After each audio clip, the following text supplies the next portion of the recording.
پر ہمارا دل تو مانتا ہے نا کہ مصطفیٰ کا نواسہ بڑی شان والا ہے۔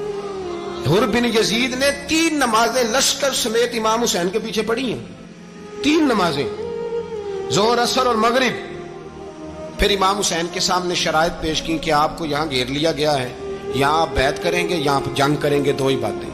امام حسین نے فرمایا نہیں بھائی، بیعت تو میں نہیں کرتا، اس کے علاوہ تم جو کہتے ہو میں کرنے کو تیار ہوں۔ اس نے خط لکھا، عبید اللہ ابن زیاد کو ایک بندہ دوڑایا پیچھے کوفے، چند میل پہ کوفہ تھا، کہا وہ نہیں مان رہے، کیا کرنا ہے؟ تو حسین ابن علی ہے، میں زیادہ دیر انہیں روک بھی نہیں سکتا۔ انہوں نے پیغام دیا حر بن یزید کو کہ کرنا کچھ بھی نہیں، ان کا پانی بند کر دو، بلیک میل کرو، کھانا پانی نہیں ملے گا، چھوٹے چھوٹے بچے ہیں، خود ہی مان جائیں گے۔